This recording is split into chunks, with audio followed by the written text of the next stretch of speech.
TP. Chandrasekharan വധത്തെക്കുറിച്ച് മലയാള സാഹിത്യകാരന്മാർ എന്തുകൊണ്ട് പ്രതികരിക്കുന്നില്ല എന്ന് സി.ആർ. പരമേശ്വരൻ ചോദിച്ചത് ഒരു ഓൺലൈൻ മീഡിയയിലാണ്. പ്രതികരിക്കാൻ എനിക്ക് പേടിയാണെന്ന് ധൈര്യസമേതം ബാലചന്ദ്രൻ ചുള്ളിക്കാട് അഭിപ്രായം പറഞ്ഞത് ഫേസ്ബുക്കിലൂടെയാണ്. മലയാള സാഹിത്യത്തിലെ പുതിയ തലമുറയും പഴയ തലമുറയും ഉറക്കെ ചിന്തിക്കുകയും അഭിപ്രായം പറയുകയും ചെയ്യുന്നത് ഇപ്പോൾ സോഷ്യൽ നെറ്റ്വർക്കിംഗ് സൈറ്റുകളിലൂടെയാണോ? ഒരുപക്ഷെ പണ്ട് സാഹിത്യവേദികളുടെ സ്റ്റേജുകളിൽ അല്ലെങ്കിൽ ആഴ്ച പതിപ്പുകളിലൊക്കെ ഉണ്ടായിരുന്ന ഒരു കൂട്ടായ്മ, ചർച്ചകൾ, ഇതൊക്കെ നടക്കുന്നത് ഇപ്പോൾ സോഷ്യൽ നെറ്റ്വർക്കിംഗ് സൈറ്റുകളിലാണ്. സത്യമാണത്. ഇപ്പോൾ ഏറ്റവും കൂടുതൽ ഓപ്പണായിട്ട് ആരെയും കാണാതെ പണ്ട് ഉള്ള ഒരു കഥ വന്നാൽ വായിച്ചു കഴിഞ്ഞാൽ ഇമ്മീഡിയറ്റ് കഥാകൃത്തിനെ വിളിച്ചു പറയുകയും അല്ലെങ്കിൽ കഥാകൃത്തിന് കത്തെഴുതുകയും ഒക്കെ ചെയ്തിരുന്ന ശീലമുണ്ടായിരുന്നു.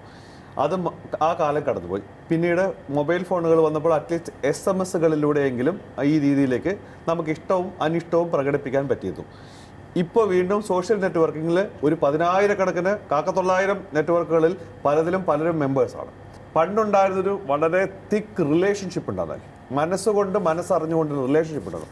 ഇത് പോയി എന്നുള്ളത് സത്യമായ കാര്യമാണ്. ഒരു പുതിയ ഭാഷ, ഒരു കഴമ്പുള്ള ഭാഷ, അല്ലെങ്കിൽ അങ്ങനെ ഒരു ഭാഷ രൂപപ്പെടുന്നില്ലേ? ബ്ലോഗിലായാലും ഫേസ്ബുക്കിലായാലും ഒക്കെ എല്ലാവരും കവികളാണ്, എല്ലാവരും കഥാകൃത്തുക്കളാണ്.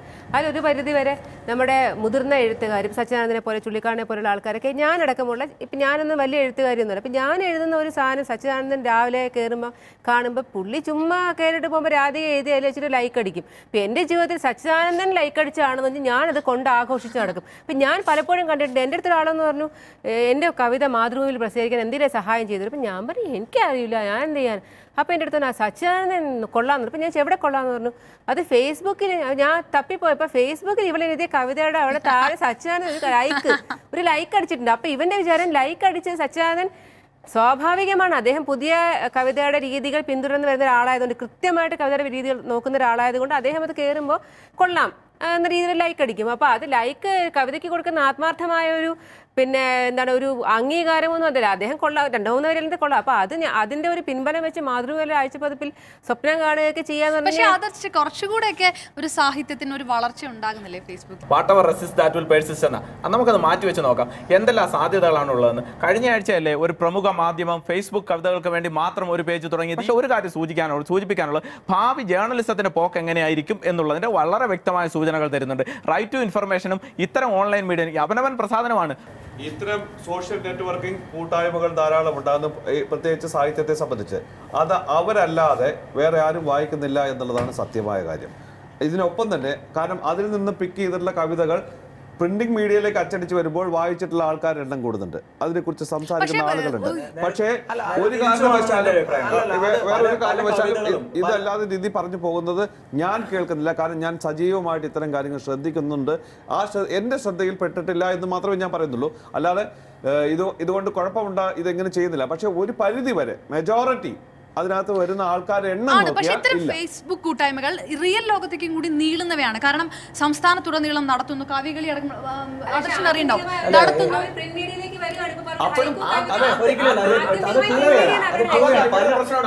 ആത്യന്തികമായി പറയുന്നു. ഞാൻ സംസാരിക്കുന്ന 50 വർഷം മുന്നേ ആണെങ്കിൽ പറയും ആത്യന്തികമായി നിങ്ങളെല്ലാം താളിയോലയിൽ എഴുതുന്നവരല്ലേ എന്ന്. നാളെ പേപ്പർ ഇല്ലാതാവുന്നു, നമുക്കതൊക്കെ ഫോർകാസ്റ്റ് ചെയ്യാവുന്നേ ഉള്ളൂ. ഒരു മീഡിയ മരിച്ചിട്ട് അടുത്ത മീഡിയ വരുന്ന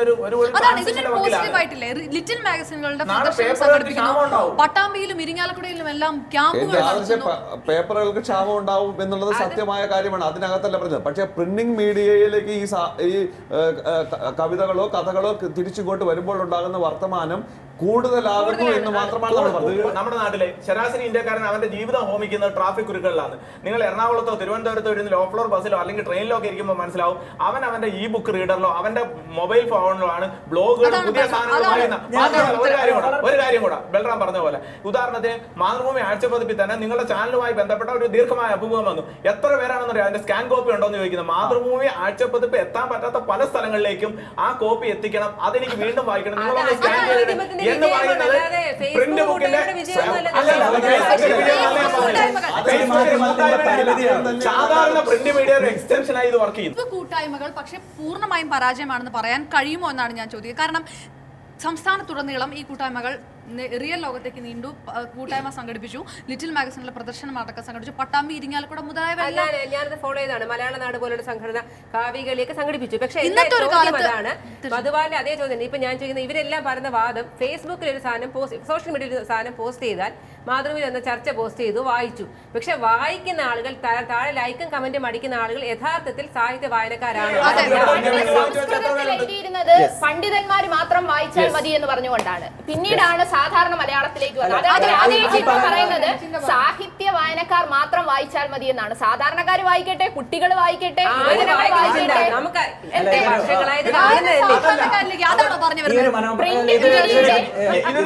എനിക്കൊരു കാര്യം ബൽറാം പറഞ്ഞതിൽ രണ്ട് കാര്യങ്ങളുണ്ട്. ഒന്ന്, ഇന്ന് ആര് ലൈബ്രറിയിൽ പോകുന്നു, മറ്റൊന്ന് പറഞ്ഞത് 4000 പേരെ ഒരുമിച്ച് എനിക്ക് ഒരു പൊതുയോഗത്തിലും കിട്ടില്ല. അപ്പൊ ബൽറാം പറഞ്ഞത് ഇത് രണ്ടിനും ബദലാണ് ഫേസ്ബുക്ക് എന്ന്. അതൊരിക്കലും ഫേസ്ബുക്ക് ബദലാവില്ല. ഇന്ത്യയിലെ മുഴുവൻ ആഡ് റവന്യൂ, പരസ്യ വരുമാനത്തിന്റെ, പരസ്യ റവന്യൂവിന്റെ മേജർ ചങ്ങ് പോയിക്കൊണ്ടിരുന്നത് ടെലിവിഷൻ മീഡിയയിലേക്കും പ്രിന്റ് മീഡിയയിലേക്കും. കഴിഞ്ഞ വർഷമാണ് അത് ബ്രേക്ക് ചെയ്തത്, ഓൺലൈൻ മീഡിയയിലേക്ക് പോകാൻ തുടങ്ങി. ഓൺലൈൻ മീഡിയയിലേക്ക് എങ്ങോട്ടൊക്കെയാണ് പോകാൻ തുടങ്ങിയത്? പത്രങ്ങളുടെയോ ടെലിവിഷൻ ചാനലിന്റെ ഓൺലൈൻ മീഡിയയിലേക്കല്ല പോയത്, മറിച്ച് അതല്ലാത്ത കുറെ സ്ഥലങ്ങളിലേക്ക് പോയി. എങ്ങോട്ടൊക്കെയായിരിക്കാൻ പോയത്? ഫേസ്ബുക്ക് പരസ്യങ്ങൾക്കും ഗൂഗിൾ ആഡ്സെൻസ് പരസ്യങ്ങൾക്കാണ് പോയത് എന്ന് പറഞ്ഞാൽ ഇത് വളരെ വ്യക്തമായ ട്രെൻഡാണ്. ഈ വർഷമാണ് അത് കാണിച്ചത്. കാരണം പ്രിന്റ് മീഡിയ ഒക്കെ ഓവർകം ചെയ്ത് വന്നു കഴിഞ്ഞു. അടുത്തൊരു 10 വർഷം കഴിഞ്ഞ് നമ്മൾ ഈ ഗ്രാഫ് ഒന്ന് വരച്ചു നോക്കെ നിങ്ങൾക്ക് മനസ്സിലാവും എവിടെയാണ് ചെന്നിരിക്കുന്നത്. രണ്ടാമത്തെ കാര്യം, പുസ്തകങ്ങളോ ഖസാക്കിന്റെ വികാസം വാങ്ങിച്ചു വെച്ച്, ഭാഷാഭൂഷണം വാങ്ങിച്ച് കഷ്ടത്ത് വെച്ചുകൊണ്ട് നടക്കുന്നത് എത്ര പേരുണ്ടത് വായിക്കുന്നത് തിരിച്ചു വെക്കുക. 4000 5000 ഇറങ്ങുന്ന ഒരു മാഗസിനാണ് കേവലം 10% പേര് പോലും വായിക്കാത്ത. അതിന്റെ എത്രയോ മടങ്ങ് വലുതാണ് ഫേസ്ബുക്കിലുള്ള പുതിയ തലമുറ ഇതിനോട് പ്രതികരിച്ചേ പറ്റും. എങ്ങനെയാണ് നിങ്ങൾ എങ്ങനെ കാണുന്നു മലയാള സാഹിത്യത്തെ?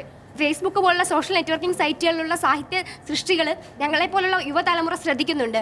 ഇപ്പോൾ ഇവിടെ പറഞ്ഞതുപോലെ നേരത്തെ ഉള്ള കാലങ്ങളിൽ ഒന്നാമത് പ്രിന്റ് മീഡിയയുടെ എക്സ്പെൻസ്, അതുപോലെ ഇപ്പോൾ നമ്മൾ പല ആഴ്ച പതിപ്പുകളിലും പബ്ലിഷ് ചെയ്യാനായിട്ട് ഒരു സൃഷ്ടി അയച്ചു കൊടുത്താൽ അതിൻ്റെ സ്ക്രീനിങ്, അതിൻ്റെ എഡിറ്റിങ് എല്ലാം കഴിഞ്ഞ് എപ്പോഴാണ് അതിൽ മെയിനായിട്ട് അതിൽ വരുന്നത് എന്ന് പബ്ലിഷ് ചെയ്യപ്പെടുന്നത് നമുക്ക് പറയാൻ പറ്റില്ല. പക്ഷേ ഇതുപോലുള്ള സോഷ്യൽ നെറ്റ്വർക്കിംഗ് സൈറ്റുകളിൽ നമുക്ക് സ്വന്തമായി ഏത് സമയത്ത് നമ്മൾ അപ് ടു ഡേറ്റ് ആയിട്ട് അതിലേക്ക് ചെയ്യാൻ പറ്റും, അതിലേക്ക് പോസ്റ്റ് ചെയ്യാൻ പറ്റും. പ്രിന്റ് മീഡിയ ചാനലുകൾ മറ്റെല്ലാം ഒരു പക്ഷേ ഫേസ്ബുക്കുകൾക്ക് അല്ലെങ്കിൽ ന്യൂ മീഡിയയ്ക്ക് വഴിമാറി കൊടുക്കേണ്ടി വരുമ്പോൾ സിനിമയെ സപ്ലിമെന്റ് ചെയ്യുന്ന അല്ലെങ്കിൽ സിനിമയ്ക്ക് പരസ്പരം ആശ്രയിച്ച് നിൽക്കുകയാണ് സിനിമയും ഫേസ്ബുക്കുകളും ഇപ്പോൾ, പ്രത്യേകിച്ച് ന്യൂ ജനറേഷൻ. ഉണ്ട്, അത് സത്യമായ കാര്യം തന്നെയാണ്. കാരണം അതാണ് ഞാൻ പറഞ്ഞത്, ഇതിനകത്ത് മെജോറിറ്റി ഉള്ളത് യങ്സ്റ്റേഴ്സ് ആണ്. യങ്സ്റ്റേഴ്സിൻ്റെ ഒരു പാർട്ടിസിപ്പേഷൻ തീർച്ചയായും ഫേസ്ബുക്ക് എന്ന് പറയുന്ന ഒരു സോഷ്യൽ നെറ്റ്വർക്ക് മീഡിയയിലേക്കുണ്ട്. ആ ഒരു അർത്ഥത്തിൽ ന്യൂ ജനറേഷൻ എന്ന് പറയുന്ന വാക്ക് ഉപയോഗിച്ചുകൊണ്ട് വന്ന സിനിമകൾ, അത്തരം സിനിമകൾ എല്ലാ കാലത്തും ഉണ്ടാകുന്ന സിനിമകൾ, അത്തരം എല്ലാ സിനിമകളും ഹിറ്റായിട്ടുണ്ടെന്ന് അത്തരം എല്ലാ സിനിമകളും ഹിറ്റാണ്. ന്യൂ ജനറേഷൻ എന്ന് പറഞ്ഞിട്ട് 10,000 കണക്കിന് സിനിമകൾ ഇവിടെ വരുന്നുണ്ട്.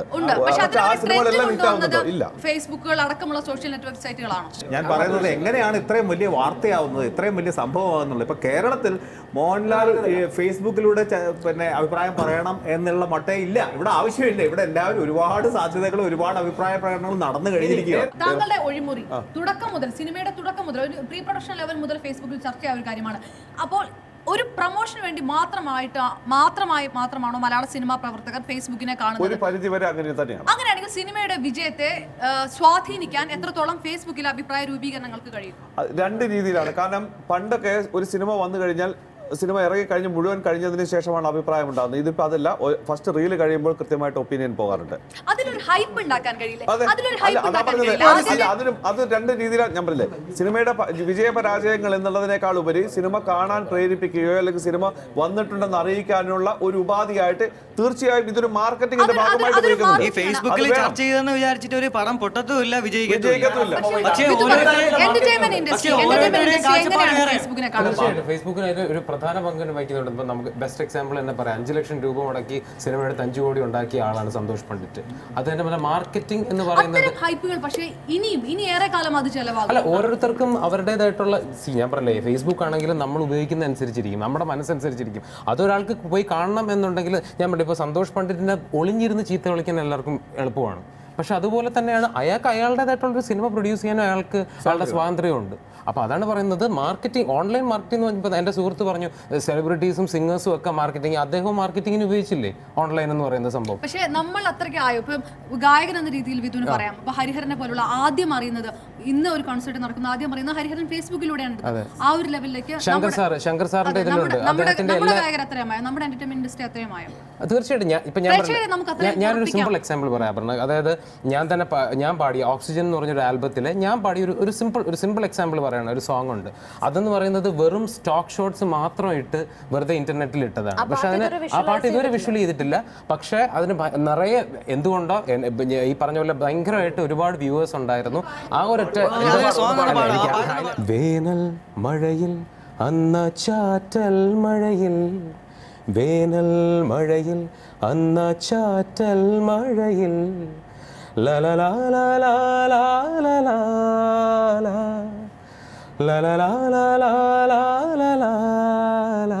അങ്ങനെ എന്തോ എൻ്റെ ഞാൻ പറഞ്ഞ അതിൻ്റെ സ്റ്റോക്ക് ഷോട്ട്സ് കൊണ്ട് മാത്രം. എന്നിട്ട് ഇപ്പം അതിൻ്റെ എനിക്ക് തോന്നുന്നു 1 വീക്ക് ബാക്ക് അതിൻ്റെ കുറച്ച് പയ്യന്മാർ, കോളേജിൽ പഠിക്കുന്ന കുറച്ച് പയ്യന്മാർ ചേർന്നാണ് അത് പ്രൊഡ്യൂസ് ചെയ്തത്. എൻ്റെ അടുത്ത് ആദ്യം വന്ന് പറഞ്ഞിട്ടാണ് ഇത് ചെയ്തത്.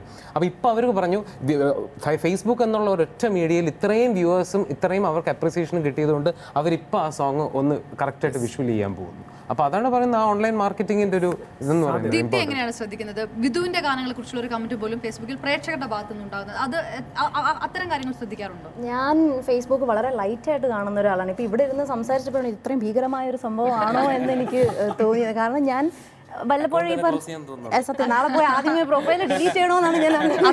അപ്ഡേറ്റ് ആവാനല്ലേ? അല്ല, തീർച്ചയായിട്ടും ആ ഒരു സംഭവം ഉണ്ട്. ഈ പറഞ്ഞ കണക്ക് ഇപ്പം ഇവിടെ പറഞ്ഞ പോലെ സിനിമയെ പറ്റിയുള്ള റിവ്യൂ, ചേച്ചിയുടെ റിവ്യൂസ്, എല്ലാവരുടെ റിവ്യൂസ് ഒക്കെ നമ്മൾ ആദ്യമേ നോക്കും. നമ്മൾ ചിലപ്പോൾ ഭയങ്കര എക്സ്പെക്ടേഷനോട് കൂടി കാണാനിരിക്കുന്ന ഒരു പടമായിരിക്കും. ആ പടത്തിന്റെ ഒരു ഫസ്റ്റ് ഡേ റിലീസ് ആവുന്ന ഉടനെ തന്നെ കമന്റ്സ്, റിവ്യൂസ് വന്ന് തുടങ്ങുകയാണ്. ഒരു പക്ഷേ നമ്മൾ കാണാൻ ഒരുപാട് ആഗ്രഹിച്ചിരിക്കുന്ന ഒരു സിനിമയെ പറ്റി മോശമായ ഒരു റിവ്യൂ ആണ് വരുന്നതെന്നുണ്ടെങ്കിൽ ചിലപ്പോൾ നമ്മൾ ഒന്ന് മടിക്കും. പുതിയ തലമുറ ഇതിന് ഉത്തരം പറയണം. ഫേസ്ബുക്കിൽ നോക്കി അങ്ങനെയാണോ ഇപ്പോൾ നിങ്ങൾ സിനിമ കാണാൻ പോകുന്നത്, അല്ലെങ്കിൽ അത് നോക്കാറുണ്ടോ? ഈ സന്തോഷ് പണ്ഡിറ്റിന്റെ പടത്തെ പറ്റി പറഞ്ഞു. അപ്പൊ അത് ആദ്യം സന്തോഷ് പണ്ഡിറ്റ് ഒരു സംവിധാനം ചെയ്ത ആ പടം ആദ്യ തവണ ഫേസ്ബുക്കിലൂടെ ഹിറ്റായി. പക്ഷെ അത് രണ്ടാമതും ഇപ്പൊ പടം ചെയ്തു. പക്ഷെ അത് ആരും ഒരു തരത്തിൽ ശ്രദ്ധിച്ചു പോയില്ല. ഹൈപ്പുകൾക്ക് ആയിസില്ല. അതെ, ഹൈപ്പുകൾക്ക് ആയിസില്ല. ഒന്ന് പറയൂ, അങ്ങനെ നോക്കിയിട്ടാണോ നിങ്ങൾ ഒരു 6 പടം റിലീസ് ചെയ്താൽ ഫേസ്ബുക്കിൽ എന്ത് വരുന്നു, അല്ലെങ്കിൽ നിങ്ങളുടെ സൗഹൃദ വലയങ്ങൾ എന്ത് പോസ്റ്റ് ചെയ്യുന്നു എന്ന് തീർച്ചയായിട്ടും നോക്കുന്നുണ്ട്. കാരണം നമുക്ക് ആ ഒരു മൂവി റിലീസ് ആവാൻ പോവാണ്, നമുക്ക് അതിന്റെ പോസ്റ്ററും അതിന്റെ വിഷ്വൽസും ഒക്കെ കണ്ടിട്ട് നമ്മൾ അതിനെ പറ്റി ഇത് കൊള്ളായിരിക്കും, അതിന്റെ ആ എടുത്തിരിക്കുന്ന രീതി നല്ലതായിരിക്കും എന്നൊക്കെ വിചാരിക്കും. മെയിൻലി ഇപ്പം ഞാൻ റീസെന്റ് ഞാൻ കണ്ട മൂവി ഞാൻ കാണാൻ പോയത് ആ റിലീസ് ചെയ്ത ദിവസം അതിന് വന്ന അതിന്റെ കമന്റ്സും അതിന്റെ അഭിപ്രായങ്ങളും കണ്ട് മാത്രമാണ് ഞാൻ മൂവി കാണാൻ പോയത്. ഞാൻ കാണാനിരുന്ന ഒരു മൂവി ഞാൻ മാറി. ട്രയൽ കണ്ടിട്ടോ അതേപോലെ തന്നെ അതിന്റെ പോസ്റ്റർ കണ്ടിട്ടോ അതിൽ ആരഭിനയിക്കുന്നു എന്ന് കണ്ടിട്ടല്ല നമ്മൾ ഫിലിം കാണാൻ പോകുന്നത്. ഇപ്പൊ ഞാൻ സാധാരണഗതിയിൽ ഇപ്പോൾ ഒരു ഫിലിമിന്റെ അഭിപ്രായം എങ്ങനെയാ തേടുന്നു വെച്ച് കഴിഞ്ഞാൽ രാവിലെ മോർണിംഗ് ഷോ കഴിഞ്ഞ് പുറത്തിറങ്ങുന്ന 10 ആളുകളോട് അഭിപ്രായം ചോദിച്ചിട്ടാണ് ഞാൻ അതിനകത്തോട്ട് കയറാൻ തയ്യാറാവുന്നത്. അപ്പൊ ഈ മാർക്കറ്റിംഗ് എന്നതിലുപരി നിലവാരമുള്ള സാധനങ്ങൾക്ക് മാർക്കറ്റിംഗ് എന്ന് പറയുന്നത് നമുക്ക് വേറൊരു വാക്കുകൊണ്ട് മാറ്റാം. വളരെ വിശ്വസിക്കാൻ പറ്റുന്ന മൗത്ത് പബ്ലിസിറ്റി എന്നുള്ള രീതിയിലേക്ക് നമുക്ക് ഇതിനെ മാറ്റാം. ഉദാഹരണത്തിന് നിങ്ങളുടെ ടെലിവിഷനിൽ തന്നെ ഒന്നാം തരം ഒരു ചർച്ച നടക്കുകയാണ്. ഞാൻ വെച്ചുകൊണ്ടിരിക്കുന്ന മറ്റൊരു ടെലിവിഷൻ ആണെങ്കിൽ പെട്ടെന്ന് എന്റെ ട്വിറ്ററിലോ ഫേസ്ബുക്കിലോ വരും, അവിടെ ഒരു ഒന്നാം തരം ചർച്ച നടക്കുന്നുണ്ട്. പെട്ടെന്ന് എന്റെ റിമോട്ട് എടുത്ത് ഞാൻ ചാനൽ മാറ്റാൻ കാരണമാകുന്നത് ഇത്തരം യൂസർ ജനറേറ്റഡ് കമന്റുകളാണ്. തീർച്ചയായും ഇത്തരം മാർക്കറ്റിംഗ് ചിലപ്പോൾ സിനിമയ്ക്ക് ദോഷകരമായും വരില്ല. അല്ല, അത് ഡിപ്പെൻസ് ആണ്. കാരണം സിനിമ ഏത് രീതിയിൽ ആൾക്കാരിലേക്ക് എത്തുന്നു, ആൾക്കാർ എങ്ങനെയാണ് ആ സിനിമയെ സമീപിക്കുന്നതെന്ന്. കാരണം സിനിമയെ ആൾക്കാർക്ക് ഇഷ്ടമാണെങ്കിൽ തീർച്ചയായും സിനിമ ഹിറ്റാവും. പണ്ടുണ്ടായിരുന്നത് ആൾക്കാർ പലവരും പറഞ്ഞിട്ടുണ്ട്. ഇപ്പൊ പക്ഷെ ഫോൺ ചെയ്യലും SMS-കളും കൂടുതലുണ്ട്. കാരണം ആൾ വീതം എല്ലാവരുടെയും ഫോണുണ്ട്, എങ്ങനെയെങ്കിലും ഫോൺ നമ്പർ എടുക്കും. ഈ ഫേസ്ബുക്കിൽ തന്നെ അഭിപ്രായം പറയുന്ന ഒരു മെജോറിറ്റിയുടെ ഒപ്പീനിയൻ പോലും വേറൊരാളായിരിക്കും നമ്മളോട് പറയുന്നത്. ആ ഒരു അർത്ഥത്തിൽ കിട്ടുന്നുണ്ടെന്നുള്ള സത്യമാണ്. അതൊരു നല്ല കാര്യം തന്നെയാണ്. വളരെ രസകരമായ പൊളിച്ചെടുക്കൽ. കാരണം നമ്മളൊരു സിനിമ പറയാണ്, ഞാൻ ഇന്ന സിനിമയാണ്, ഭയങ്കര ഉദാത്തമായ സിനിമയാണെന്ന് പറയുമ്പോൾ ഇത് നിങ്ങൾ ഇന്ന ബ്രസീലിയൻ പടം കോപ്പി അടിച്ചതല്ലേ, ഇതല്ലേ സീൻ ബൈ സീനായിട്ട് നിങ്ങൾ ഇന്ന പുസ്തകം. ഉദാഹരണത്തിന് ഫ്രാൻസിസ് സിറ്റിക്കോര എന്ന് പറയുന്ന മലയാളത്തിൽ അടുത്ത കാലത്ത് എഴുതപ്പെട്ട ഒരുപക്ഷെ ഹൈപ്പർ ലിങ്ക് സാധ്യതകൾ ഉപയോഗിച്ച് എഴുതപ്പെട്ട ഈ നോവലിന്റെ ഓരോ പേജാണ് ഇവിടെ ചർച്ച ചെയ്യുന്നത്. ബാച്ചിലർ പാർട്ടിക്ക് സംഭവിച്ചതുപോലെ ശ്രീമദ് അത്തരം ചില കാര്യങ്ങൾ ഫേസ്ബുക്കിന്റെ ഒട്ടേറെ നല്ല വശങ്ങളിലൂടെ നമ്മൾ കടന്നു പോയിക്കൊണ്ടിരിക്കുന്നു. സ്ത്രീകൾ ഏറ്റവും അധികം ജോലി ചെയ്യുന്ന നഴ്സിംഗ് മേഖലയിലെ പ്രശ്നങ്ങൾ കേരളത്തിൽ ചർച്ചാ വിഷയമാക്കിയത് ഫേസ്ബുക്കാണ്. ഡൽഹി സംഭവത്തിൽ സ്ത്രീയുടെ അഭിമാനം വാഴ്ത്തിപ്പാടിയ ഫേസ്ബുക്ക് പക്ഷേ സ്ത്രീ പക്ഷപാതിയാണോ? മറ്റേതു മാധ്യമത്തിനേക്കാളും ഉപരിയാണോ ഫേസ്ബുക്കിലെ സ്ത്രീ വിരുദ്ധത? ഞങ്ങൾക്കും പറയാനുണ്ട്. ഒരിടവേള കൂടി. ഞങ്ങൾക്ക് വരുന്ന പല കേസസും പല ഫേസ്ബുക്ക് ഐഡിയയും ടാർഗറ്റ് ചെയ്തിട്ടുണ്ട്. അതിൽ ഭൂരിഭാഗവും പെൺകുട്ടികളുടെ തന്നെയാണ്. പെൺകുട്ടികൾ ഏത് രീതിയിലാണ് ഇവിടെ സുരക്ഷിതമാവുന്നത് ഞങ്ങൾക്കറിയില്ല.